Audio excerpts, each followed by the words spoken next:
நம்மளோட unique product பாத்தீங்கன்னா கரும் ஜூஸ் மிஷின். கரும் ஜூஸ் மிஷின்ஸ்ல வந்து பெட்ரோல், எலக்ட்ரிக்கல், பேட்டரி 3 வேரியன்ட்ஸ் பண்ணிட்டு இருக்கோம். ஸோ பெட்ரோல், ஸோ இதுதான் எங்களோட ஹையஸ்ட் சேல்ஸ். இந்த 3 வேரியன்ட்ஸ் தான். சப்பாத்தி மிஷின், இது ஆனியன் பீலர் மிஷின், இது எல்லாமே எங்களோட மேனுஃபேக்சரிங். இது போக சின்ன சின்ன ஐட்டம்ஸ் வந்து கோகனட் ஸ்கிராப்பரு, இது வந்து கோகனட் ஸ்கிராப்பரு, இது எல்லாமே எங்களோட ப்ராடக்ட்ஸ்.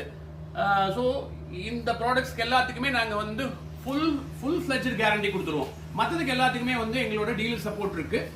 எங்களோட மேனுஃபேக்சரர் கிட்ட இருந்து நாங்கள் வாங்கி ஸ்பேரை வாங்கி நம்ம வந்து உங்களுக்கு கொடுத்துருவோம். அதுவும் நீங்கள் எதுவுமே கவலைப்பட வேண்டியது. நாங்கள் சேல் பண்ணுற ப்ராடக்ட் எல்லாமே மோஸ்ட்லி வந்து வாரண்டி கவர் ஆகி தான் வரும்.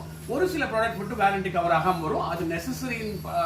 இந்த மாதிரி ப்ராடக்ட்லாம் பார்த்தீங்க அப்படின்னாக்கா இதில் வந்து வாரண்டி கவர் ஆகிறதில்ல. என்ன காரணம்னா இது இம்போர்ட்டட் ப்ராடக்ட், பட் யூஸ்ஃபுல்லான ப்ராடக்ட். இது வந்து ஆனியனை பொடியாக நறுக்கிறதுக்கு வந்து நம்மளுக்கு தேவைப்படுது. கட்டாயமாக வந்து இது வந்து ஒரு சின்ன ஹோட்டல்ஸ்க்கு வீட்டுகளுக்குலாம் வந்து இது தேவைப்படுது. ஸோ தேவையின் அடிப்படையில் வாங்கி வச்சிருக்கோம். ஸோ இது வந்து இதில் வந்து சின்ன சின்ன ஆனியன் இந்த மாதிரி வந்து நம்மளுக்கு வந்து தோசை மேலே போடுறதுக்கு இதுகளுக்கு எல்லாத்துக்கும் வந்து ரொம்ப யூஸ்ஃபுல்லாக இருக்கும் இந்த மிஷின்.